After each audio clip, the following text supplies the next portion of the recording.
and dragons. Time of magic, age of might. A band of heroes step up to the fight. Playing with powers they don't understand. Will they fuck it all up or will they save the land? Treachery, vanity, loitering and worse. They are their own worst enemies. These fuckers don't need no cause. Authors and dragons. Authors and dragons. Their powers combined, a group of fantasy authors take on a sadistic games master. Will they survive? Maybe deal with your own problems, buddy. Authors and dragons. Authors and dragons.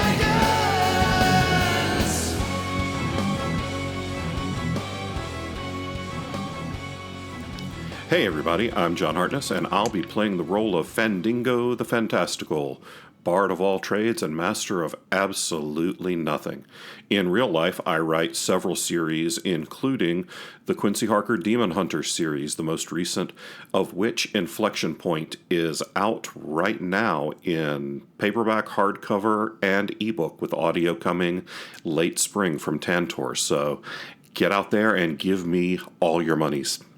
Hi, I'm Joseph Brassi. I play the role of Bjork Bjornsson, enthusiastic and violent barbarian. I was an author on the Mongoliad books. My novel Skyfarer and Dragon Road are available from Angry Robot Books, and I am the author of such non-existent titles as Beef Billboard, the story of Bollocks in Baltimore. Hi, everyone. My name is Rick Gualtieri, and I play Silas Kane, mighty paladin of... Sorry, something in my throat there. In real life, I write several series, including Tome of Bill and Tales of the Crypto Hunter, but my latest book is coming out as came out as we're recording this, Everyday Horrors. So after you're done hate fucking your ears by listening to us, go out there and make love to your eyeballs with some everyday horrors. Hello, friends. I play the role of, well, it used to be Klaus Richter, perhaps now a bunch of seared flesh dripping off rocks. In real life, I write the Caverns and Creatures series of comedy, fantasy, novels, and short stories, starting with the first book, Critical Failures. Hi there, my name is Steve Revel, and I play Brandon Fymaster, very much still alive because he can never ever die. In real life, I write the Doomsayer Journeys, the complete trilogy of which is now available on Amazon.com. Go check that out. Hey everybody, I am Hayes Drew Hayes' evil doppelganger from a parallel universe, filling in for him this week. I'm going to be the GM of this shit show, this cavalcade of catastrophe, and possibly the executioner of Klaus, depending on how shit goes. In real life, I write books such as NPCs, Fred the Vampire Accountant, the newest of which, Undeading Bells, is out, and the audio of which comes out February 28th, and I dipped a toe into non-fiction/amusing with Underqualified Advice and Other Amusing Diversions, which comes out in audio on January 28th, narrated by Kirby Hayborn, the same guy who does the Fred books, which again, February 28th. Okay, and now that all that plugging is out of the way, I know what the people have been waiting for. Heck, I know what we've been waiting for. I've been thinking about how to appropriately roll this in the time we've had. For anybody who missed last episode or has decided that this is the time to jump in, when last we left our intrepid adventurers, they had escaped from an inn, for the most part, right before it exploded. Now, they've got a whole lot of shit still going on to deal with, but Klaus Richter decided to press his luck to, frankly, absurd degrees and really go for that last bit of hooch. Yeah, just remind us all what you were risking your life there for, Bevan. Just I'm going to be honest with you guys. I turned on Roll20, saw that giant explosion, and that's when I remembered, like, this happened. It's like, oh, shit. Yep, I was just coming in for a normal game. This might be the most extreme case of alcohol poisoning yet. Gotta stay away from those $2 well drinks, Klaus. All right. So I've been puzzling this, trying to think about what an appropriate way to have you roll is. So, as I see it, it was very clear that this place was about to blow. I could not have been more clear. with all of the stuff going on around you, that an explosion was imminent. So, Klaus could sensibly have known that it was coming, enough that I'm willing to give you advantage on this roll. Roll to explode.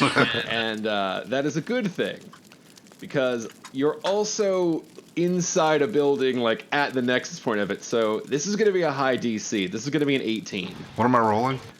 You are going to be rolling a dex save, I believe. And, let's see. Don't screw this up. I don't want you in my body again. Yeah, now, before you roll, I will go ahead and add, you are an 8th level character, meaning you are a 7th level rogue, meaning you have evasion. So, if you can successfully make this, it is possible that you can get through this with no damage. If you fail, half damage is probably still gonna hurt, but could be survivable. All right, dex save, here I come. With advantage, With advantage. because you definitely saw it coming. Jesus Hey! wept. Klaus rolls a 22. Nice. Hell yeah. Man, I gotta use those dex rolls during the battle. That is impressive. Very well done. Okay. Did he just pull an end of Hot Fuzz? So, good news, you just somehow duck down at exactly the right moment the explosion happens, and you just sort of, I don't know, ride a plank of wood against the force as it pushes you back a few feet. So you do survive that explosion pretty much unscathed. Unfortunately, you're going to take 1 fire damage as you are now standing in a completely burning building that is collapsing around you. This is bullshit. So, Klaus, you are now stuck inside of a burning inferno. Up Inferno. You are going to be taking damage from the heat increasingly each round because it is getting hot as hell in here. And you know what? Why don't we go ahead and do a full-on fresh round of initiatives. It's getting hot in here, so take off all your clothes.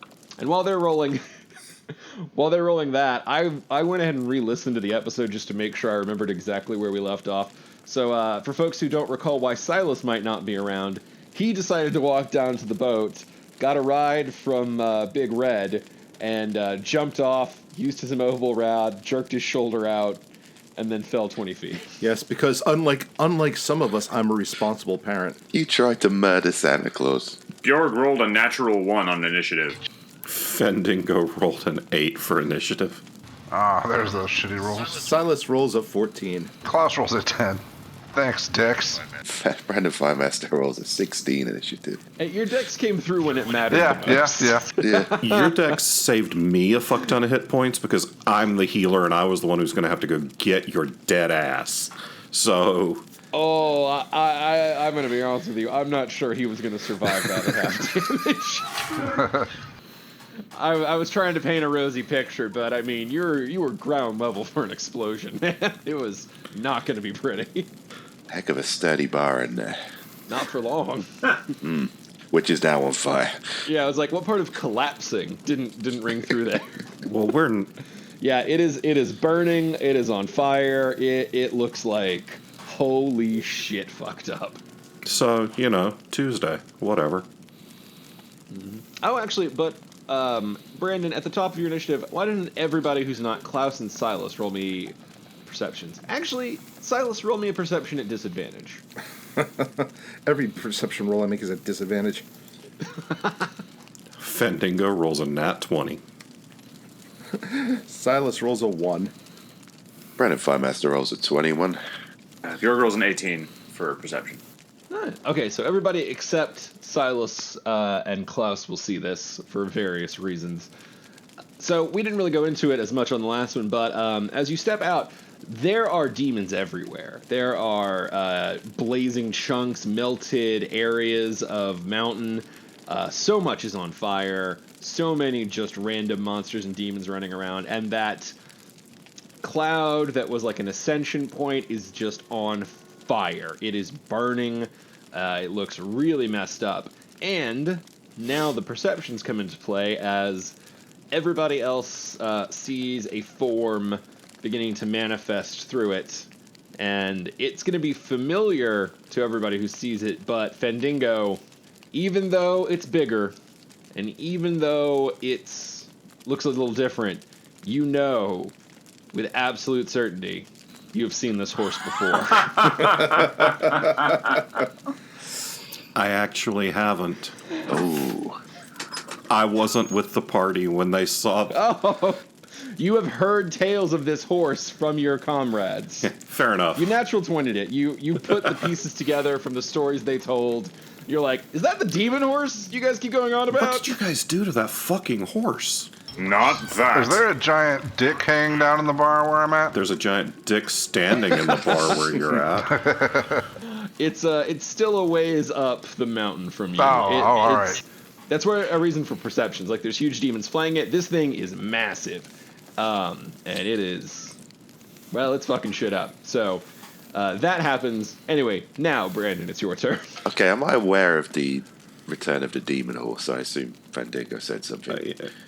You saw the big horse walk through. You definitely see a demon horse walk through. A demon horse, not necessarily the demon horse. There's more than one demon horse out there, probably. Oh, I don't know. I'm gonna narcissistically assume it's my demon horse. All demon horses look the same to you, don't they? This is demon horse profiling, Brandon. Some Yeah. of my best friends are demon horses. Quiet you, you're dead for all we know. Okay, right. Heaven is exploding, the demon horse is back, and we are surrounded by enemies. And Klaus is dead, Silas is missing, Brandegg is without a babysitter. There are so many problems to solve right now, I'm not sure where to begin. Punch something. Well, this is an easy solution. We fight our way out. Yeah. That's your solution to checkers, Bjorg. And it's a good solution. He's never lost a game of checkers. Let the Wookiee win. A reminder, there are a stream of demons pouring out of this portal. It's not just the ones on screen. That's just me doing a little representation. So you are welcome to fight, but the amount of troops has either not yet been revealed or is endless. I think Bjorg meant more Okay. just we were probably going to have to fight to get out of here regardless. No worries, it's just been 2 weeks. I wanted to refresh you guys on some of the details that might matter for battle. Oh yeah, needed that. 100% needed that. Thanks. Okay, I think it's time to enact a strategy I call backwards attacking. Definitely not running away. But before we go, do we see anyone who might be on our side? Is this fight entirely one-sided, or is there anyone we can rally You can with? see Elliot, the Minotaur that you guys have consistently been assholes to nonstop, fighting with all his might against a creature that I don't know that any of you would know automatically. But I guess, you know what? You guys did pretty well on the perceptions. Everybody who did good on that, everybody who wasn't Silas or Klaus, can give me a knowledge. I think Arcana is probably... Yeah, we'll go Arcana for this one. Fendingo rolls a 15. Brendan Firemaster rolls an 11. Bjorg rolls a 2. Part of me was know. really hoping you were going to nat 20. Just, like, rattle off everything. All right, Fendingo, you did well enough to recognize that you've heard of these things, that they're very distinctive. There's... not a lot of, cat-headed demon monster things. There's something like they're Mordecai, something like that. You don't know a lot else other than, oh, these things are bad motherfuckers. Hey, that's a badass pussycat. We should help the horny guy. That didn't come out right. Yeah, Stop jerking me off. I'm trying to fight a monster. right. I think it would be remiss of me not to give the opportunity for Elliot to run away with us. So I'm going to use my turn to try and get the cowman's attention and extend the opportunity to backwards fight with us to the boat. Yeah. You should tell him to move it. I'm going to try and do this in a way that doesn't make fun of the fact that he is a cowman. Hey, Elliot, we're going this way, man. Want to come with us? You idiots! Okay, just for a double check. As he is taking blow after blow from this thing's sword, but he's holding his ground. Elliot is a badass in his own rights. We should have been nice to that cow. What a brave cow he is. Okay. Sorry, Klaus. You're dead. Let's go, guys. Did the ferret live? All right, are you going to start descending the mountain, Brandon? Yeah. Well, I'll tell you no. I'm going to let Fandango go ahead of me. Also, I'm going to try and usher Gordon the Goblin down ahead of us as well. Okay. Well, we'll burn your turn as all that, and then move to Silas, who is still... You're on the map, but you're not quite actually this close. I just wanted to have you there for ease. Because you only had just gotten picked up. So Silas, you see huge explosions. No, you don't. You rolled a 1. You see nothing. You see light. Actually, you did see some monsters on the approach when you were in the sleigh. I forgot about that. So you know shit's going down. You don't know any details past that, though. Well, if there's shit going down, then Silas is heading toward it. Get my bow out and start running up the mountain, shooting at anything that moves. All right, you begin racing up the mountain. Anything that moves. Oh, fuck, paladins. All right, Klaus. All right, you take 6 damage as the intense heat kind of scorches your lungs and skin. And go ahead and give me a dex save. Klaus rolls an 18. No, 20, sorry. Yep.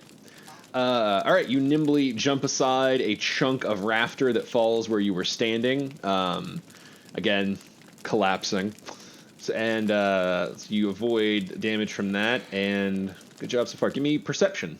13. Okay, you are having a little trouble seeing through the heat. There's some smoke, obviously. You're trying to find a exit, somewhere that the wall has kind of broken that you can maybe work your way through. You think you see breaks in the smoke toward where the front door was, and then back toward the west side. But again, you're not really sure of either of them with a 13.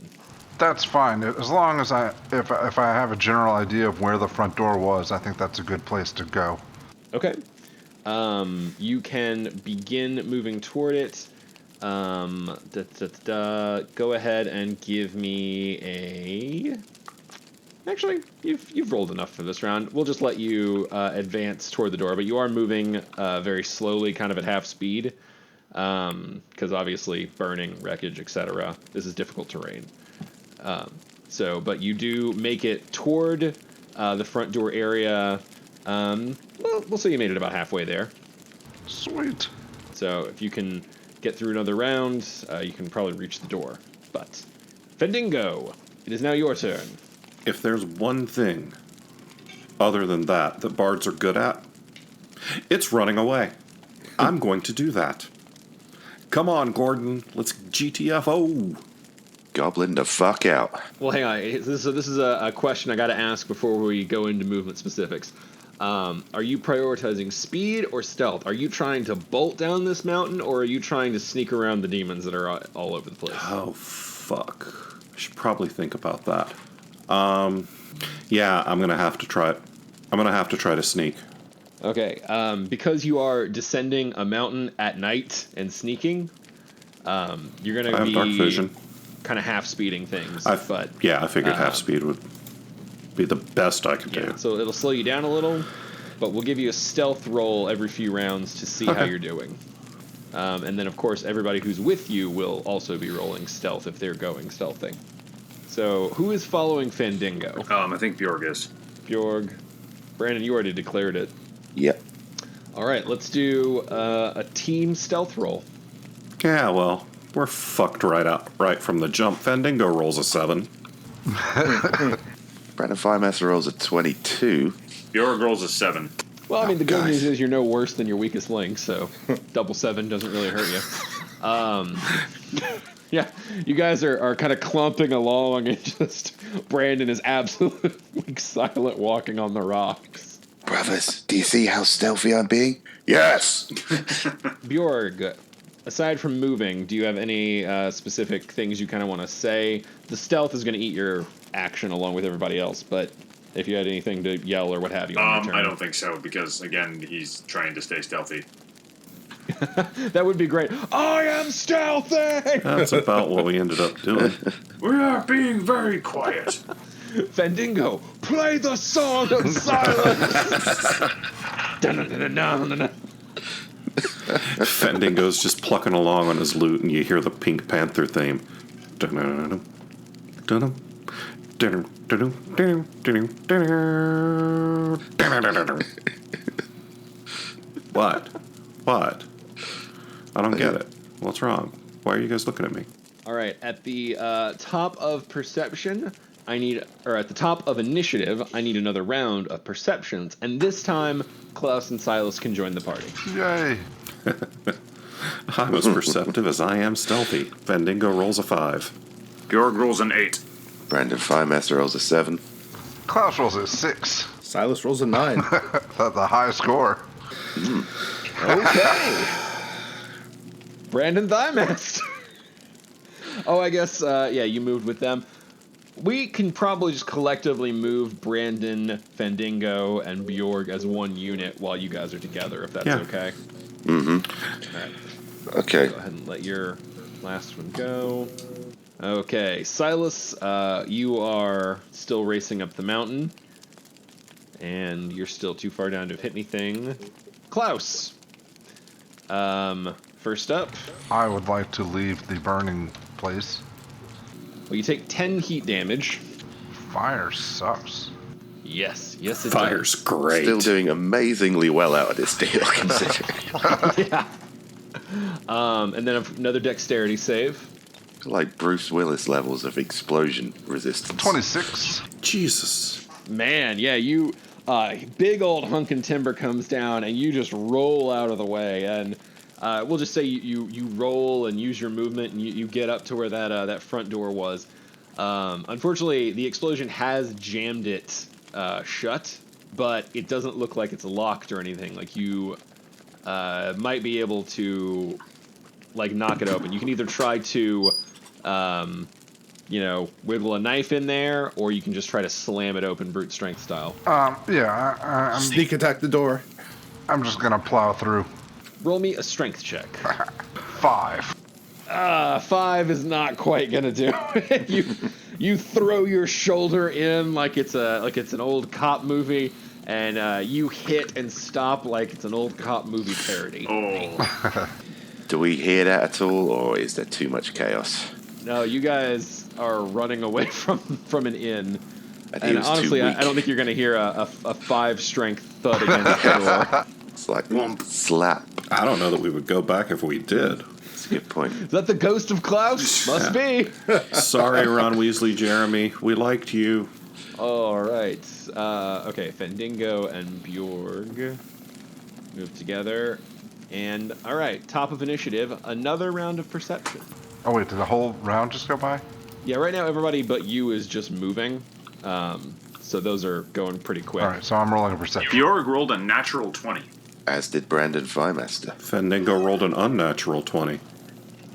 Silas rolls another 9. Klaus rolled a 9 as well this time. I want a sudden moment of cosmic awareness out of this. You're kind of gonna get one as you all are racing, and you've so caught up in the fire and the rocks and the demons, and as you kind of, with the natural 20s, Bjorg and Brandon, you both noticed that your stealth check was not that great, and a little 4-armed trident wielding little monster thing is trying to creep up from behind, and then through the clouds you hear the jingle of sleigh bells as a sled descends from the cloud cover. Oh, and all the excitement, I forgot it was Ice Day. With all this fire, I forgot it was Ice Day. That's right. Big Red was still on the way. And you see a red and white striped Well, it's like a pole with a sharpened end slammed down into the creature, skewering its head and stabbing into the rocks. That's the most heartwarming thing I've ever seen. More of them rain down, and a blast of cold air dampens several of the fires, although it doesn't put them out entirely. And you notice some of the bigger monsters are now taking notice.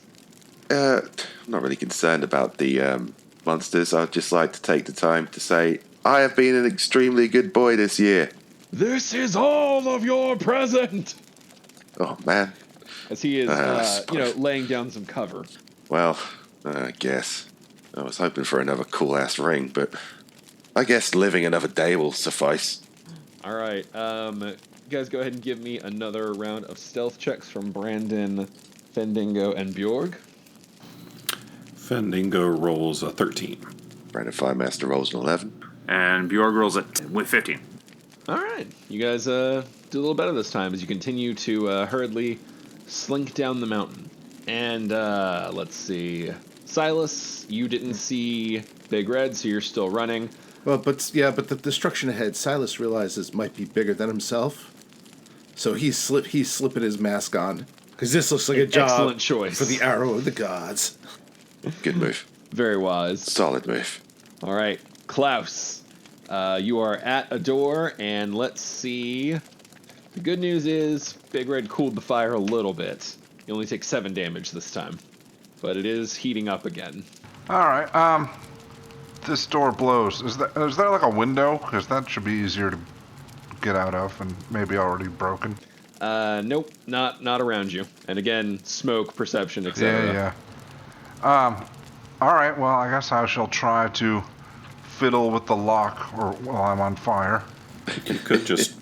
It's not locked. Right. It's just it's basically the explosion jammed into place, and there's flecks of debris. So you're trying to just get it unjammed, more or less. You're trying to wedge it open. You could just not roll a fucking 5. Well, I don't know if I can do that. Yeah, have you tried rolling like a fucking man for once? All right. Bursting through is a strength-based check. Would fiddling with debris be more dexterity? Is there a dexterity-based option for me? Yes, dexterity would be more trying to unwedge it with your knife. Like that's more, I think, in that. That's what I would like to do. Shall I? Okay, dexterity check. God damn it! Natural 1. We may still get a dead Klaus yet. Well, Okay, you think you see the central junction point that's causing the wedge. You jam your dagger in deep, and you twist, and your dagger snaps. And you're down a dagger, and this thing is now really wedged. Oh God! we'll miss you, Klaus. What a time for a natural 1. All right, that was my rusty dagger, because that dagger sucked. Bye, rusty dagger. And okay, so Brandon, Fendingo, Bjorg, give me perceptions. Fendingo rolls an 11.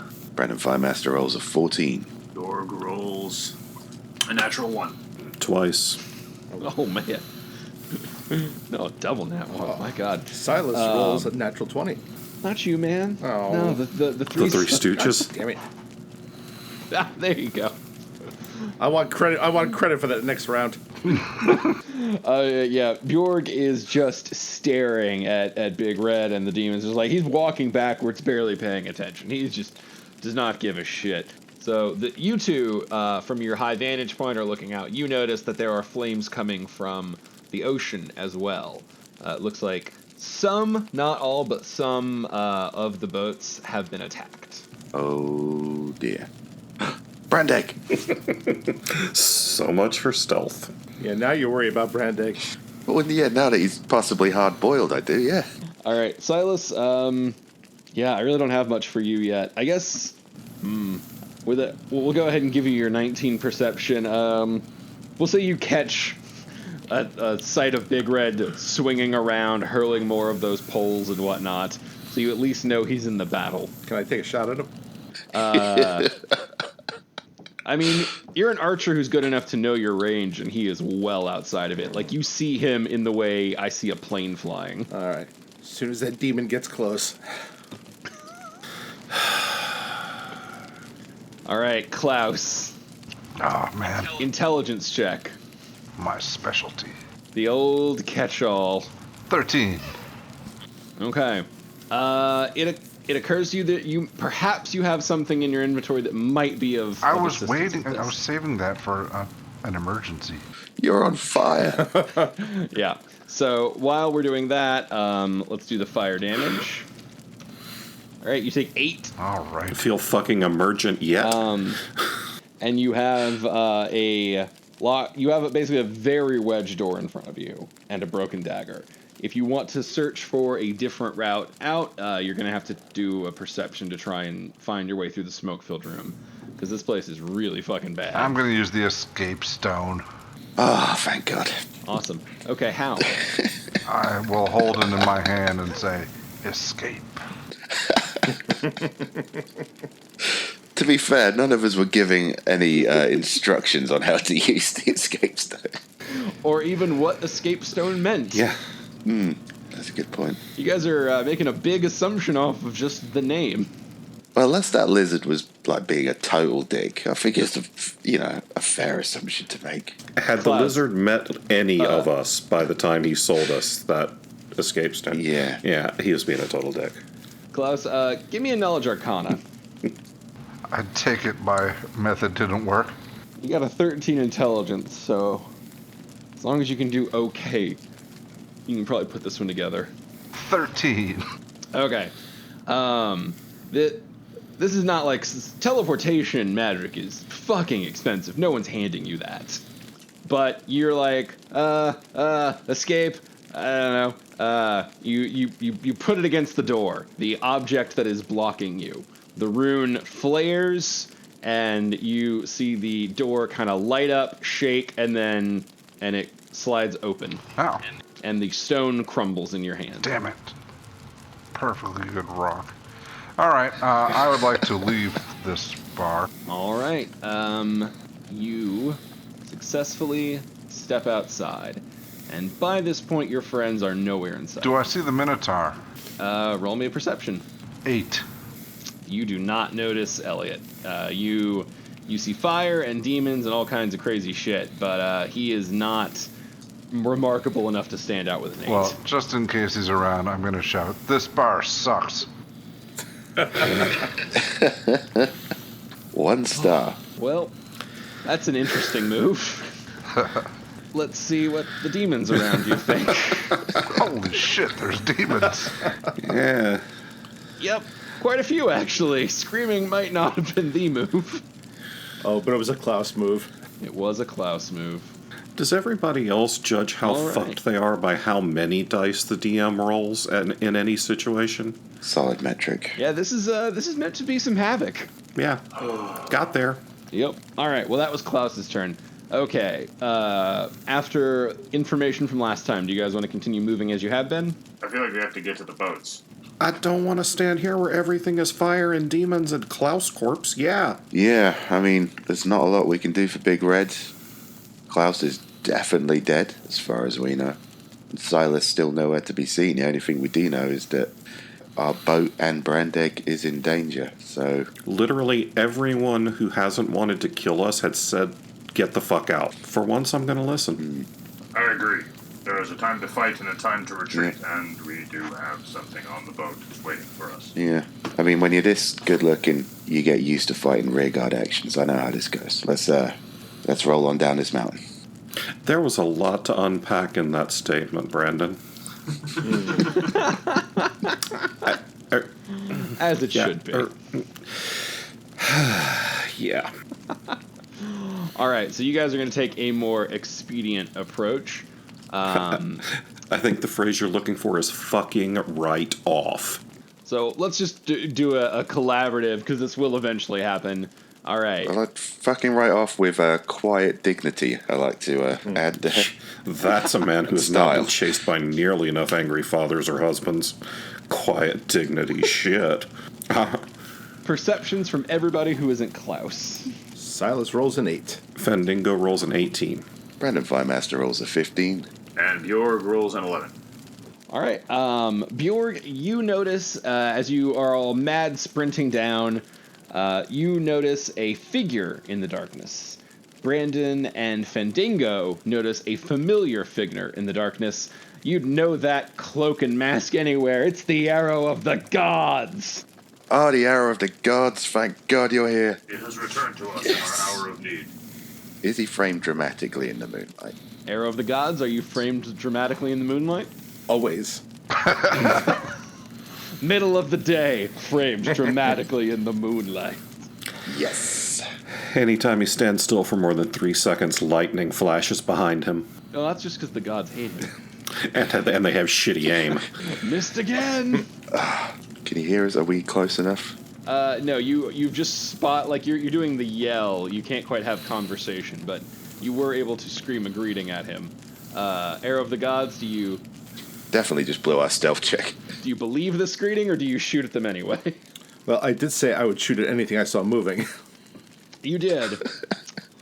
You did. Well, do I discern that it's them since I only rolled an they 8 did perception? just scream at you. Well, I rolled an 8 perception. I'm asking you. If I discerned it's them, I won't shoot.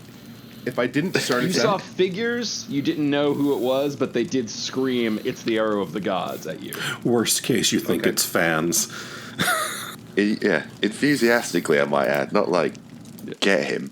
Now, I don't know if that means you won't shoot or not. That is an Arrow of the Gods thing. No. I will come. No one really knows that. Yeah. Come, junior adventurers, retreat. I'll cover your cowardly fleeing. Dignified rearguard action. I'm good with cowardly fleeing. Let's roll. All right, let's go to Klaus. All right, what is your game plan? You have stepped out, and shit's gotten real. All right. Here's what I know. There's demons. I'm alone. My friends are probably dead. But that means I got this sweet-ass magical boat all to myself.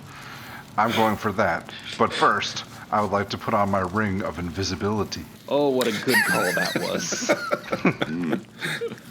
Oh, man. All right. Nice. All right, so one Mesolith gets off a trident on you before you are vanished from your scream that I rolled last time. And then, but that's the only one who hear you and will get his shot before you vanish. 9 damage. Ow. All right. But then you can go invisible, and presuming you don't scream again, you shouldn't have too much trouble slipping away. Giant world full of demons, not the time to draw attention. I didn't know they were there.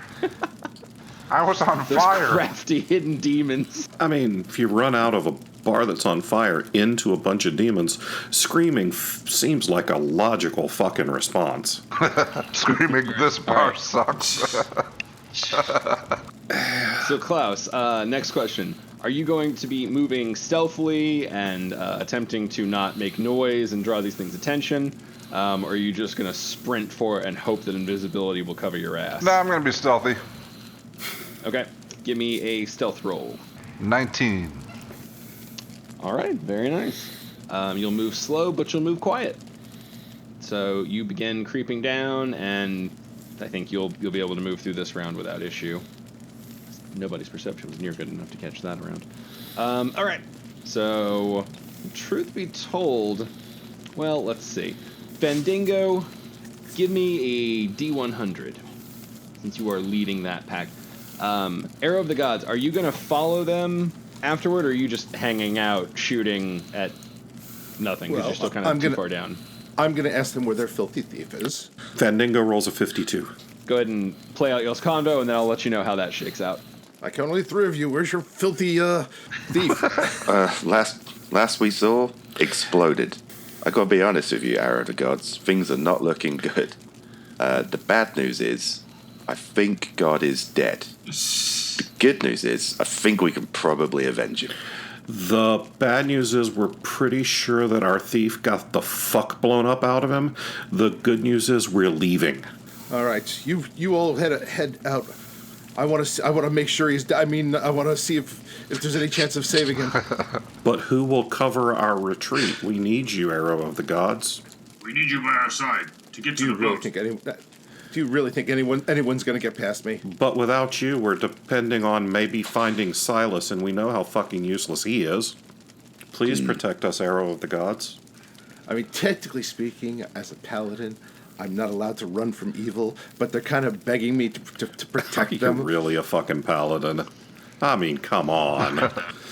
No, I'm not saying this out loud. This is internal dialogue shit. I think I would say the ethics of protecting the innocent Or us. can outweigh slaying an evil. And technically speaking, Brandon, I think, is still mostly good. Well, Brand Egg is definitely an innocent. His claimed motivation, though, was that he wanted to go make sure Klaus was not savable. He's a complex character. Yeah. A lot of depth to him, a lot of intricacy.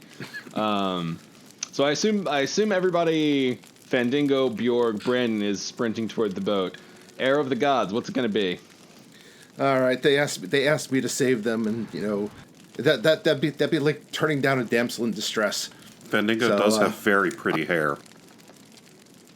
I will cover their cowardly retreat. Okay, so you are going to run down the mountain. Klaus, give me another stealth check. Let's get you out of this screen. 27. Will that do? Yeah, that's real good. All right, so Fandango, the 52. Since you guys are sprinting without any stealth, you're just hoping that luck is with you and you don't catch any random patrols. And luckily, you beat it by 2. Score! Nice.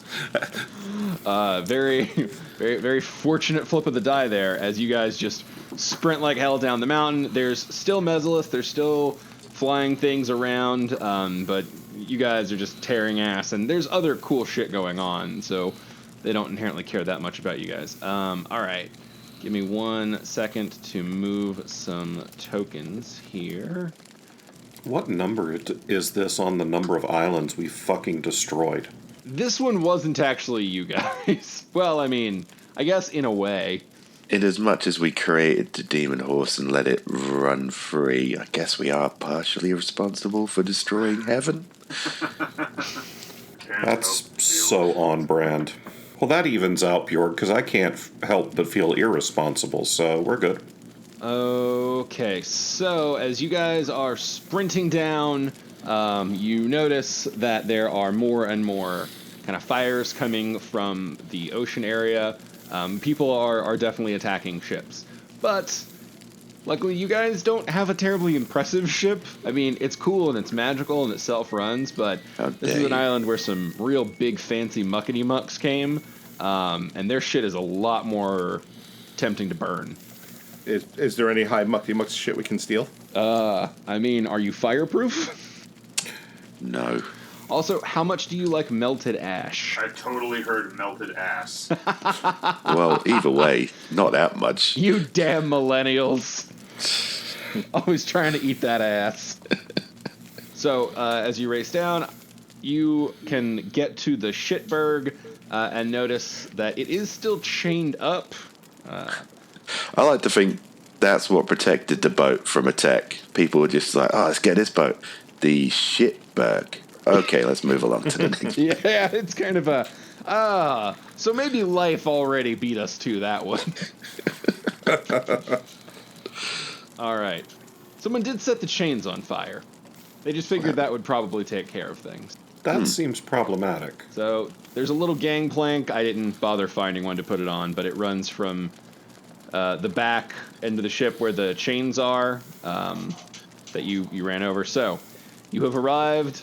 There are burning chains anchoring you here, and still demons buzzing around. So, all right, new screen, new initiatives. Let's see how you guys deal with the fire chains. Arrow of the Gods rolls a 24. Random Fire Master rolls a 10. Fandango rolls a 21. 19 for Bjorg. Klaus rolls a 12. All right, Arrow of the Gods. What you gonna do about this flamin' shitberg? All right, see what I can do to release the chains. All right, so they are kind of locked onto the wood. It looks like they've been anchored there. This is basically to make sure you guys don't skip out without paying your tab, which, truth be told, is technically what you're doing, although extenuating circumstances. We were probably going to do that anyway. Yeah. So what you can do is you can try to smash the like where the chains have been bolted onto the ship. You can try to smash those little bolting mechanisms. You can try to just rip up the board itself, or you could try to sever the chain itself. This is a pretty big fucking chain, so I'm going to try to rip up the board. Okie dokie. You gonna do any magic, or are you just gonna try to jam some sort of implement in there? I have any magic left. 1 second level spell. And let's see if there's anything along those lines of pry up board.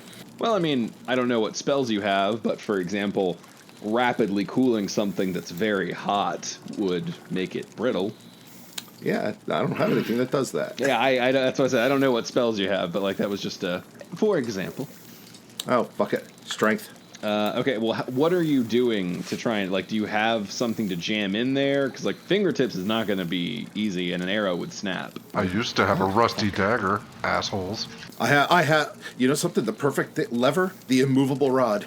Yeah, ooh. I mean, I'm not sure how you would jam that between boards of a ship, though. Like, I'm thinking, like, do you have, like, a spade or a shovel in some kind of kit or anything? No. We got nothing useful. You guys have a lot of random shit. Not a crazy question. Wait. I have the fish trident. The fish trident is perfect, actually. All right. Knew that would come in handy. Arrow of the gods will pull out the mighty fish trident and then jam it into the fire. Holy fuck, did you buy from that guy too? It'd be great if we all came away with a fish trident. I don't know, man. He really hard sell. I don't even remember all the stats for that thing. There we go. But anyway, so with that you can do a strength check, because you can definitely jam that in between the boards and everything. So yeah, all right. Strength it. Arrow of the gods gets a 10. You move it some. You pull it up. You see like a few nails give, but that's I mean, this is a pretty well made ship. It's not going to give that easy. All right, Fendingo. Which side of the ship are you on, Era? The starboard side? What's right and left? What's starboard? What's port? Port is left, starboard is right. It's on boat right. Yeah, then he is starboard. Fendingo's going to move to the port side, and I want to look at this chain and see if there's a section of the chain that's, like, more burny. Looks like it might be more fucked up than others. There are parts where the fire is blazing. All I right. tried to kind of portray that on the little thing a little bit, where there's definitely spikes of Great. heat. The chains seem to be holding up pretty well. They're darkening and everything, but these are made to withstand some real shit. So I don't know that the fire has done significantly more damage in that area, but I guess those areas are hotter. If that plays into what you're doing at all. All right, I'm going to look at the connection on this side of the boat, and very carefully positioning the 10-foot radius sphere. I'm going to cast Shatter on the connecting point as a 4th level spell. Flaming shrapnel, here we come. Yeah, I gotta look up all the effects of that one. I have a feeling It's a 10-foot sphere. It does 3d8 thunder damage plus 1d8 per spell slot above 2nd level, so it's going to do 5d8, and non-magical objects do take damage, and creatures made of stone, crystal, or metal have disadvantage on a save. Okay. Well, it doesn't get a save because it's a non-magical object. It's just going to take the damage. So 4th level spells. So, okay, roll that damage. 25. Oh, man. Yeah, and because that's magic, I would reduce that normally for the chain thing, but given the situation, I'm just going to give that straight. Yeah, you shatter one side of it. It's like half hanging off now. You've got basically like as the chains show like they're cut in half on the picture, and it kind of like goes into the boat. That's sort of how it is. It kind of has those two points that it junctures to, and you just blew the shit up out of one of them. All right. Very well done. Those things are not easy to damage. Well, making big loud noises is kinda my thing. All right, Bjornson. All right, so One of the chains just broke. Half. One connecting point on one of the chains just broke. So you're about a fourth of the way to freedom. All right, I'm gonna go to the other side. Fandango is on. Silas is prying up on his end, and Fandango is arrow using of the magic on gods. his end. Oh, well, yes, of course. Silas is safe. All right, Bjorg is gonna We go over didn't to. ask. Silas is supposed to be babysitting that fucking egg. All right, Bjorg is gonna go to the one that Fandango, the side Fandango is on. Do I roll an attack roll to like? That's up to you. I mean, how do you want to try and deal with it? Actually, you know what? Can I strength check to try and pry this fucker off? Again, so long as you have something you can pry with. A shovel, a spade. I mean, I'm not sure a sword would really be No. good Then for he would it. just damage his sword. Yeah. Okay, Sword's so magical. Yeah, but that doesn't mean it's indestructible. That's true. No, there's nothing on hand that would be necessarily right on that. But again, check your sheets. You have more random shit than you think sometimes. Oh, hold on. Bjorg does have something. Let me just. Sorry, yeah, I had to remember that there's actually other things. Here, smother the fire with these toenails. Bjorg has a spear. Spear will work. Yeah, Okay. the trident works, the spear works. All right, so Bjorg's gonna use the spear. What do I roll? Strength check. Strength check. Do I have advantage? I don't think so. Okay. Push, pull. This is pry. All right, so that's Yeah. 15. You do. That's still good. You move the thing a little bit. Better than the arrow of the gods. Although, again, you're prying something up very heavy. So you get some movement. You get a little wiggle built in, but you have definitely not popped it out by any margin. Klaus, let's do a stealth check for you since you are creeping your way down. Klaus rolls a 14. Alrighty. Brandon Thighmaster. I should really go check on Brandegg, but then we are nearly on fire. Sorry, Brandegg, I'm going to assist the Arrow of the Gods, as a good junior adventurer should. And if he's created enough leeway to fit my hurricane staff between the boards, I will use that to help him pry upwards. Yeah, I guess we did say he had raised it some, and it was enough to get the trident in. Yeah, why not? Sure. Yeah, you can get the hurricane staff in there, and strength check. Brandon Firemaster rolls a 12. Okay. You are helping him. You are pushing it, but still in there pretty good. You may want to consider working out some. What's the opposite of bardic inspiration? Silas. Silas Kane. Put your muscles where your mouth is. Arrow of the Gods gets a 20. God damn you. Oh, Allow me to show you how it's done, son. Yeah, Arrow of the Gods really leans in and and he has got his section of board about 2/3 of the way up. That made some progress. Fair enough. Fendingo. So you remember that shattery thing that I did a minute ago? Yes, I do. We're going to do that again, except this time it's only going to be as a second level spell. Okay. Sorry, Bjork, this might get loud. So that's going to be 17 damage, and Bjork rolls a Constitution save to take half. Or, I don't know, are you resistant to thunder?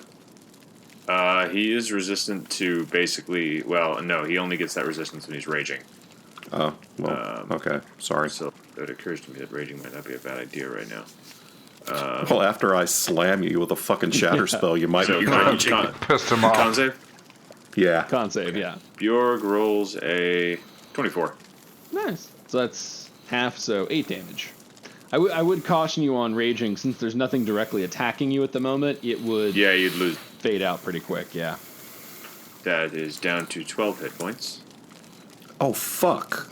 And you have damaged this one severely, but it is not destroyed as the other one was. But it is fucked up, definitely. And in fact, Bjorg, you definitely noticed the shatter because you got hit by it. And the second mechanism part is now very damaged. Okay, so another strength check. Well, that depends. Are you still trying to pry it up, or do you want to try and attack the thing that Fendingo has weakened? Attack the thing. Would that break the chain off? Yeah, if you break the latching mechanism, the chain will fall. Okay, yeah, Bjork's gonna go for that. Okay. Roll me an attack on the chain. I don't The have good news spear. is it's easy to hit. All right, Bjorg just rolled a 24. All right, well, that'll hit. Give me damage. Boy, how fucked up would it be if the 24 didn't hit the chain? Damn. You found the phaser chain beast. Let's see here. Don't worry, the bard's here. He'll save you all. I mean, you've been the most effective one on this particular thing so far. 7. Okay, well, it is, the damage is halved, for durability and chain thickness reasons, but the good news is it only had 3 HP left after Fandango jacked that thing up bad. So, Bjorg, you slam your blade into the mechanism. It does just enough to finish the job Fandango had begun, cracking it off, and this chain has fallen into the ocean. All right. Get the other one. I softened it up for you. You did well, my friend. Klaus, you did 14 and got through last time. That can carry you for a couple rounds. We don't have to make you roll every single time. Okay. Is there anything in particular you want to do as you're creeping down? Like hum a horrible theme song to yourself. Do what? Dun, dun, dun, dun, dun, dun, Oh, dun, no. dun. I'd just like to comfort Ron Weasley, Jeremy, whisper that it will all be okay. And we have some booze. His whiskers are definitely singed. What kind of salve do you put on a scorched weasel? That's not a euphemism. It definitely is. Speaking of euphemisms, Brandon, how about that big, thick staff in your hands? What you gonna do with it? Wait. Try lifting with your legs. Never. Every day is leg day. Right. Rolling a strength. Brandon Firemaster rolls a 16. Nice. Okay, so you do well. You are moving it forward. It's not as flashy as the Gaines Arrow of the Gods made on that last round, but you are doing pretty well. You probably would guess you're about a third of the way to having your board up. Nice. All right, Arrow of the Gods. You could, in theory, get your section of it off. All right, let's try to get off. 15. 15. All right, you're doing well. You're almost there. You feel like one more good pop and your side's coming out. Fendingo. Oh. How beat up do these guys look? Like Arrow of the Gods and Brandon. You guys have to answer that. I can't answer that. I look about as a third as healthy as I normally look. I don't know. Definitely taking some damage. I was taking a few knocks, but he can handle it. All right, I'm going to try and position this 10-foot radius sphere so that it hits both of the boards that they're trying to pry up and doesn't hit them. Yeah. That's going to be tough. They're pretty well in there. If nothing else, you're going to hit their weapons. Because those are literally jammed against the boards right now. I don't really care about hitting their weapons. We might. There's a chance they're going to take this one. Yeah. Oh no, how will I control fish now?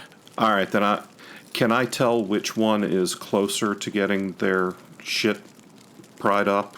If you walk over. All right, I'm going to walk over to get a line of sight on what they're doing, and then I'm going to cast Firebolt. Arrow of the Gods thing is closer to pried up, right? Yeah. All right, I'm going to cast Firebolt on the section of wood that he's prying up. Okay. You know, in my younger days, I did a brief stint in kind of like unskilled labor. Just like renovation stuff. A lot of sort of controlled demolition. I remember fondly the days when we'd take a crowbar to something and then somebody would just walk in behind us with a flamethrower. Because we were taking too long, I guess. Well, that's an 18 to hit. So 18 will hit. Roll damage. 5. All right. Silas, roll strength. The right tool for the right job. All right. 18. Fandango flings a fireball at the board. It hits and sears it some, but I mean, this thing's already under heavy heat pressure. Luckily, the rattling shakes your trident, but you do not lose your grip and drop it. Bjorg Bjornsson. Thanks for nothing, Bard. My side's done, bitch. Yeah, Fandango's already cleared one out pretty well. Is this gonna? Does this look like attacking the mechanism would work just the same, or is prying a better? Like, which one is closer to working? I mean, at this point, well, prying is pretty clearly in there, but there's not really a place for you to jam in. Okay. Because they've got both sides of the board. Okay, Bjork is gonna attack the latching mechanism. Okay. So to be clear, they are pushing this board away from the boats. Oh, I would have to jump. And you're going to slam your blade down on top of that board. Drew, let him do it. Come on. I'm painting the picture to make sure we're all clear. I'm trying to make sure the analogy. I'm trying to make sure I understand. So Back basically, in that my would be unskilled labour days, this is me with a crowbar, taking like the door frame out, then somebody come along, slamming a Molotov cocktail on it, and then smacking me with a sledgehammer. I'm not saying it's not going to get the door frame. I'm just saying it's not precision. okay. So I'm just saying my side is free. So the risk here is that he would. I'm just trying to make sure I understand. The risk here is that he would hit them, or that he would fuck up the boat. The risk here is that you would mostly be hitting it back in the direction they're pushing against. Oh, gotcha. Bjorg would probably be smart enough not to do that. There's no place he can jam he can get his spear in? Not on one board. They're kind of occupying both of the spaces, and they have it just kind of fleshed out on that, because it's only just the one thing wide. If adventuring doesn't pan out for us, we can always have like one of those house flipping reality TV shows. God, that would be so good. Yeah. I mean, you can start like getting the ship ready to sail. You guys are making an escape. There's other stuff. Yeah, Bjorg is going to walk around and start trying to make the ship ready to sail, however one would do that. You mostly just tell it that you're getting ready to sail. It's automated because we just didn't want to fuck with it. And you won it from a mage. It's a quest reward. All right, Bjorg initiates the ship sailing programs. Yep, Bjorg initiates the ship sailing programs. The ship begins to come alive, the sails unfurl, etc. Klaus, go ahead and... We skipped it last time. Go ahead and do a stealth check this time. Coming right up. Brandon Thighmaster, you have a board. Okay. Masterfully not on fire. Just going to continue with the strength check. Rolls a 19. Oh man, very good. You get some progress going. You're not caught up to Arrow of the Gods yet, but you're on his tail. Some solid lifting. I would say get used to being in second place there. Third. Boy, what a time for a natural one if you get one. Nope, 10. Okay, 10, but you were right about there. So that is enough to pop yours out. So there's now only one section of like chain still, like, so the board that it's attached to is half hanging out. Nicely done. Excellent. All right, Fendingo. Well, since throwing a firebolt didn't do a whole lot, this time I'll cast Acid Splash on the board. All right, roll Area attack. effect spells. I'm not going to bother continuing the analogy. You get it. No, Acid Splash is just one bubble of acid. It splashes. Only if I want splashy. it to. So be nice to me. Sploot. It goes sploot. I see you working on your door there. And I have this vial of sulfuric acid. You should be nice to me. Ooh, John, that's creature only. Oh, fuck. All right, then Firebolt it is. Okay. Oh, dear. Yeah, you still hit the inanimate object very easily. With a 15. And that's going to be 2d10. So 14 plus my spell attack bonus is... No, just 14. All right, Brandon, roll me a strength check. Strength check. 20. All right, you managed to hold on to your hurricane staff as the firebolt hits the board and kind of shakes. Oh, great. So my impressive strength roll was wasted entirely on not being blown up. Pretty much. Or just not losing your implement. Okay. Well, no one wants to lose their implement. Very true. Okay. All right. Got firm grip on that staff. So what else is new? All right, Bjorg, Yes. it is your turn. Still getting the ship ready, I guess. chip ready. You can check on Brand Egg. You can Bjorg's gonna go perception to look around, see what's going on. Bjorg is gonna. Can I check on Brandig and do a perception, just like a general check you around? Walk to Brand Egg. Yeah, walk to Brandig and do a perception check. Sure. Roll me perception. Bjorg rolls a 5. Oh, all right. You don't really get much for that. It's just you can't read his expression. All right, Klaus. We did one for you last round, so that's still running. So you can keep moving. Brandon. Right, I really need to sort this board out before Fandango melts me or sets me on fire or whatever. It's mostly Fandango just shooting at you guys. That's kind of my thing. Brandon Firemaster rolls a 14. All right, between the concussion force of the Fire Blast and Arrow of the Gods popping his free and a 14, you managed to successfully pop that thing off. You're welcome. You are down aboard, but you are now free, should you choose to begin sailing away. So here's a point of reference. Remember at the top when I said that going stealthy has one speed and running like hell has another? Mm-hmm. Yes. So Klaus was already behind you guys, and he stealthed the whole time while you guys ran. Yeah.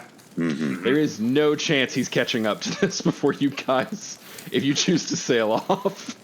Are we considering this a downside? I was just kind of wondering if anybody was going to notice or bring that up as this was all going forward. I will just point out, Arrow of the Gods offered to go back and get Klaus. Well, I was going to say, not because I still believe Klaus is dead, but that doesn't mean there aren't other survivors, and I think we should kind of do at least a perception sweep for anybody who might be trying to get back to their boats or, in the water from the burning boats. Well, that's a good idea. Why don't you guys do a round of perception? Also, if any of them look particularly rich. Fandango rolls a 22. Arrow of the Gods rolls a 5. Brandon Firemaster rolls a 7. And Bjorg rolls an 11. Be great if Fandango's the only person who, sees the drowning man, and instead of chucking him a life raft, just throws a blob of acid at his head. Plays him a soothing tune as he goes down. So you guys mostly see just burning. A lot of the ships are kind of lit up and everything. The little demon army is kind of making its way, slowly taking out all the people who wouldn't be escaping. There is zero chance that any of you could spot Klaus moving down the mountain since he is wearing a ring of invisibility. So, to your knowledge, he is still within that burning building. But, Fandango, with your 22, you do notice a couple of things. You notice that not all of the ships are just burnt. Some of them have damage to their hulls and, snapped masts. And you notice dark shapes moving around in the water. And that is where we're going to call game for this week. But don't worry, folks, we are not done. As you know, we like to do a live blog at facebook.com/authorsanddragons, and as we're going, we take your questions. But before we jump to that, we have to go to the Discord, where our Patreons, who joined at patreon.com/authorsanddragons, get to cut the line and ask theirs first. So, Rick, why don't you take us away? Our friend Yume Kitsune asks, have you ever read a book or series that, while you loved the subject or theme of the book, you hated the writing style? No, because if I hate the writing style, I'm probably not going to read more than one of the books, so I wouldn't read a whole series. No. Yeah. Tolkien. I'll say Tolkien. I mean, the man is an incredibly talented, great writer, but he is descriptive as a motherfucker, and that's not my particular jam. Well, I mean, Joe Abercrombie is the god of grimdark, and I read The Blade itself, and I can recognize it for a well-crafted book, but I didn't like it. It's not my jam either, so I didn't read anymore. I did all of Lord of the Rings just because I kind of, I was big on doing the classics when I was younger. I did it because I felt like, I was 3 years into my writing career and thought, I should probably read this because, it's important, and I'm a fantasy writer. But yeah, I felt the same way. I might have gotten, maybe 25% of, what was going on. I loved them, but I read them in middle school, so... I'd say probably the opposite. I probably won't stick with something if I don't like the writing style at all.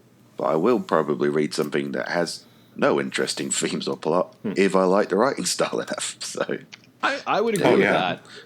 A good enough writer can sell me on any topic. Yeah, I think I can't think of. I mean, okay, you know what? Actually, I will name one book that I just couldn't get through. The Sword of Truth. Very understandable. Terry Goodkind is not my fucking cup of tea. It's a specific move. I actually have, I guess, kind of a positive one with this, because I normally hate, like absolutely hate, first person present. Like, just reading it bothers the shit out of me. But somehow Jeremy Robinson, with his Project Nemesis series, managed to like actually keep me reading because it was just such a good story. Cool. Present tense is tough, man. Yeah. Yeah, that's a hard one. I'm trying to think of it. Oh, I do have one DNF series that jumps to mind, that the Magicians by Lev Grossman, who is just, they're very competently put together books. The plotting, like the pacing, I recognize that the man is a good author, but tonally, I hate everything about it. And I that's hated not the a first knock. one. Yeah, like it's good, and I don't want to mix that as quality, because I know those things can be construed, and I'm not trying to shit talk another author, but like that is so tonally the exact opposite of what I like, that I'm just like, oh, this is oof. It was it's like, I remember them being very pretentious, feeling very kind of pretentious. for me, it felt like Harry Potter went to Narnia and then starred in a remake of Less Than Zero. It was the aggressive joylessness of it. Like the whole purpose was to take these joyful concepts and be like, no, it would really suck. And it's like, I get that the deconstruction of that is entertaining to some people. I am not one of them. Same here. Yeah. I mean, I didn't finish Wheel of Time. Of course, I didn't start Wheel of Time. I was current with the series when I found out Robert Jordan had died. And I was like, well, fuck. And then it was several years later when I found out that they had hired Brandon Sanderson to finish it. And I was like, well, I'm not going back to reread 9 fucking books now. Reasonable. I guess I wasn't Very current, reasonable. but I was close. Yeah, because those books are huge, and not really anything happens in 7, 8, and 9. So I loved the first one, but it got real epic real fast. I got nothing. I'm going with like John's original answer. If I don't like the writing, I just stop reading. I mean, I think what drives me nuts more is just you know what it is? Shitty continuity. Like, I remember this one book I was really into. It was basically this whole monster rampage dinosaur in a national park type story. And every time the monster would show up, they would give it a completely different size and description. And I was kept waiting for there to be a reason for this. Like, maybe, there's a whole bunch of dinosaurs. No, it was just sloppy, and it was just like nails on a chalkboard. Yeah. The first time I started working with my current editor, the very first edict I gave her was, your job is to keep track of hair color, eye color, and height. Because my protagonist's eye color changed 3 times in the first book. So I got the note back, what color eyes do you want him to have? Okay, I should figure that out. All right. Our friend Aaron/Tiggy asks, if you could invent an international holiday, what would it be, and when would it be celebrated, and what would the tradition celebrations entail? Caverns and Creatures Day, where you buy all your friends and family caverns and creatures. And I'm sure none of us saw that coming. And you sit around a campfire and, I don't know, buy more of my shit. All right, next. It is not often that I am out-shilled, Bob, but damn. Yeah, I'm impressed. So many holidays already. I'll say, I'll go nice and be Mind Your Own Fucking Business Day. Where everybody stops trying to tell everybody else how to live their life and just worries about their own shit for once. You know what? I was going to say something like that, but mine was going to be called Shut the Fuck Up Day. And everyone just shuts the fuck up for just a single day. Hold a day-long moment of silence. Yeah. But no, Riggs is a bit more targeted than mine. I'm gonna say Bucket Day.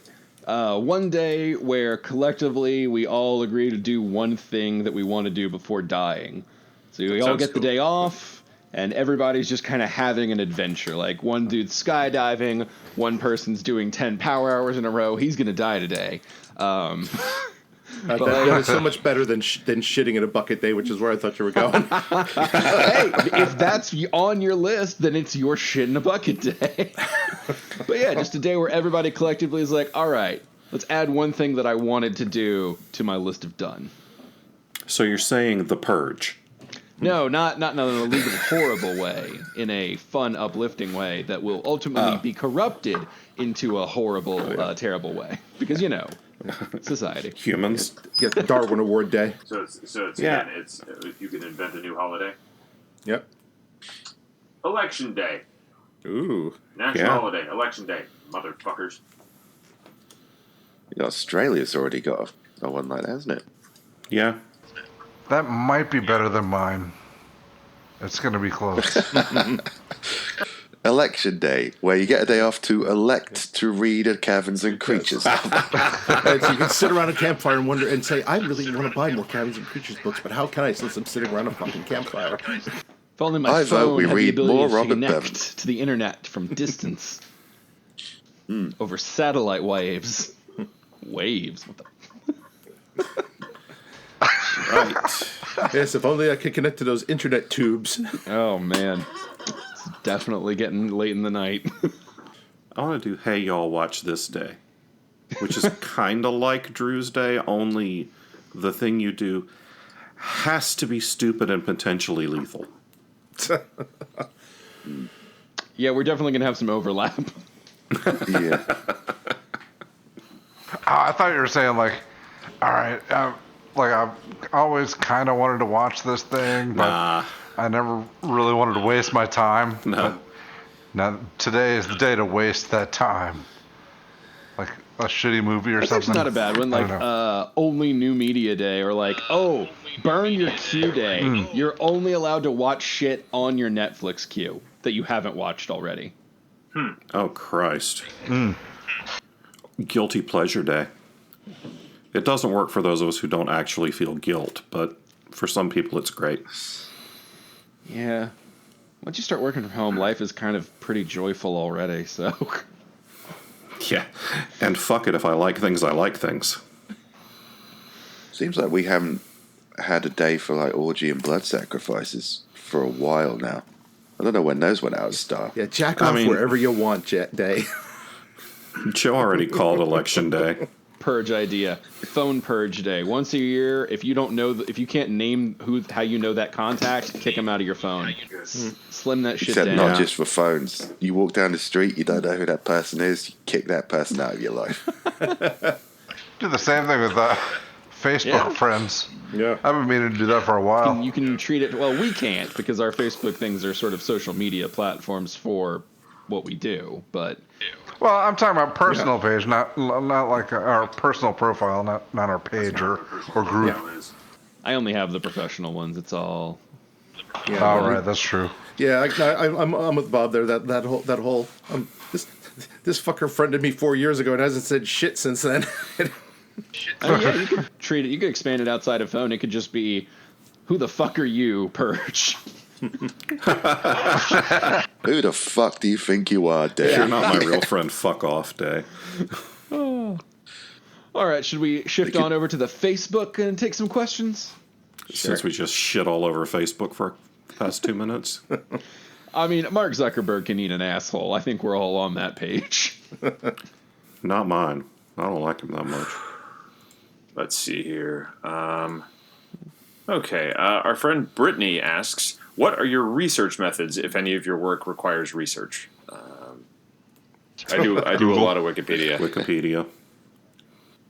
I do have a couple of experts that I contact for like medical or firearm things because I don't know what bullets do to the human body firsthand, but I have a friend who was an Army doc, so he does, and I have another friend who was a sniper for the Charlotte SWAT team, so I have those folks that I can call for very specific knowledge, and I have a friend who knows a lot, like a disturbing amount about body disposal. So, Yeah, I think I've got, like John, keep your ears open when you're out. If you have a diverse enough group of friends, you'll probably know a couple of criminals. Yeah, so just keep your, give people drinks, keep your ears open. You'll hear some weird shit. I say the internet never lies, so the internet.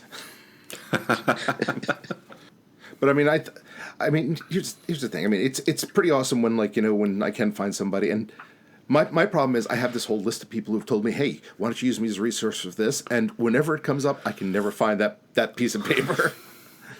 So usually I would say probably the biggest thing I use is Google Earth, just to look at topography and be like, yeah, it's like okay, I need a forest in this area. Okay, there's nothing but buildings here. Okay, let's move the story further north.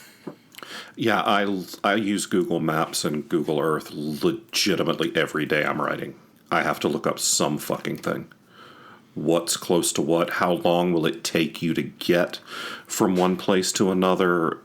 On foot, by car, by horse. The good thing about writing in a fantasy world is, I was explaining this to somebody the other day. I once went on like a day-long Wikipedia rabbit hole because I was trying to find out what the names of the kind of dress that Lawrence of Arabia wore in that movie. And then after the end of it, I decided that it didn't fucking matter because it's a fantasy world and I could call it whatever I want. Yeah, that's my trick. Is I learned a lot that day. But just make up your own setting and you can kind of get away with whatever bullshit you want. You know what I do love to look up is the actual names for groups of animals. That always amuses me. Like a grace of doves, an unkindness of ravens. Yeah. An embarrassment of meerkats. Is that what that is? An embarrassment of meerkats? That's yeah. great. That's there you wonderful. go. Quiz shows. I got that one off a quiz show today. There you go. That's another research tool for you people who are too lazy to do actual research. Sitting right here, Steve. I had to write a scene where one superhero shot another superhero with a face full of doves, so I needed to know the name of that. A fuck you of doves. I love my job. What did they have the doves in that they were shooting them out of? Spoilers. Is this in Villain's Code 2? Yes, it is. Can't wait. Yeah, let's do one or two more. Okay. Our friend Konica says, "What is your which one of your characters from your books would you like to see as a cosplay, and what would the cosplay have to have?" I've already seen a couple of Bill cosplays. You just have friends that are nerds. Hey, it works. They usually slap a name tag on that says Bill, and I'm like, okay, hey, that works. I did have a friend. I do have a friend who's cosplayed Amy from Skyfarer, and she got the main item right, which is the big old blue coat. It was pretty awesome. I've seen a few people do superpowered ones. Someone sent a picture like on I can't remember which social media post it was, but it was their kid doing like a Vince with like a spray painted hair, and it was great. The kid had put a lot of work in. I would say if you wanted to cosplay one of my characters, the easiest is probably Fred, because if you have a sweater vest and glasses, you're pretty much doing it. I've cosplayed Fred for a panel once. I remember that. Yeah. I'd love to see a little angry person do a Tim, and I guess he'd have a flask. Just be shit-faced. Yeah, that'd be awesome. Shit-faced and extremely bitter. I don't know. All my people look kind of normal, but I live in North Carolina, so my sense of normal might be a little fucked up. Everyone in my Doomsayer journeys has kind of a distinctive but conventional outfit, so they'd be easy to cosplay, except for Jaren, Warrior Princess, who wears a chainmail bikini constantly. I'm not saying he shouldn't dress like that. I'm just saying, I don't want to appear to be endorsing that sort of behaviour. I do. Yeah. We got somebody dressing as Brandy Firemaster at Authors and Dragons Con 2019. Yeah, Yes, we That was did. pretty fucking exceptional. That was brilliant. And Authors and Dragons 2020, I think it'd be great if just like a bunch of people dressed as Temple of the Many Fist monks. We could really freak out Nashville. Well, speaking of Nashville, I wonder, Authors and Dragons Con 2020, did we have anything to say about that and Nashville and August 14th to 16th? No. Yes, the hotel code is like fa-la-la-la-la-la falafel or something. There will actually be a post with the hotel code. So go to authorsanddragons.com or our Facebook and follow the link to reserve your hotel and buy your ticket to Authors and Dragons Con. Yes. I assume we would have mentioned before this podcast goes out, but if it hasn't, we're definitely having another Authors and Dragons convention, and it's definitely in Nashville in August. August 14th to 16th at the in the Inn at Opryland. We are super excited though. It's going to be fun. We're already working on plans to make it bigger and better than last year, and oh man, we've got some ideas. I think more important than that, I think a lot of our fans, especially if you look at the Discord and other places, they have plans to make it bigger and better. That's very true. Yeah, I mean, this leaked a little bit in advance on the Discord, thanks to some Eventbrite posting settings.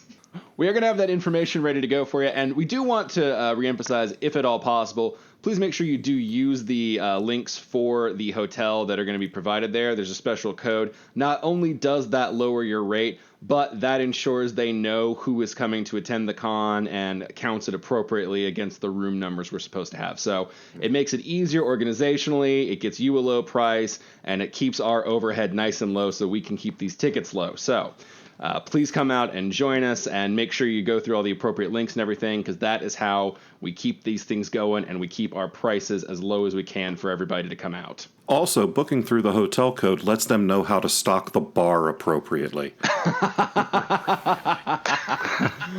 A very fair point. We've warned them, but nobody ever listens. Send them pictures from our Con Carolinas trips when we had the hotel carts full of booze. And be like, That's a good this, but a con full. Yeah, I could just send them. I could just get the Con Carolinas guy to email them and say, "No, really, they drank." Oh, Maybe don't get the Con Carolinas guy to email them, because then we'll find our rates going up. What's this cooler insurance policy? Preemptive escalator repair charge? What? There was backflash stuck in it. We've never had to get DNA off our escalator before. All right, folks. Well, we hope you can come join us in Nashville and watch Bob tumble down a different set of escalator steps. Every night. Every night. I think that's going to do it for this episode of Authors and Dragons. We'll be back next week with a very special side quest, and in 2 weeks with another episode of Authors and Dragons in which we resolve a different Klaus cliffhanger. Until then, Still alive. bye. Bye. Bye. Authors and Dragons is brought to you under a Creative Commons license, meaning you are free to share this material so long as credit is given to those who created it, which is us, the people you just heard play the game. Opening and closing themes performed by the Gore Core 4. Authors and Dragons! Authors and Dragons!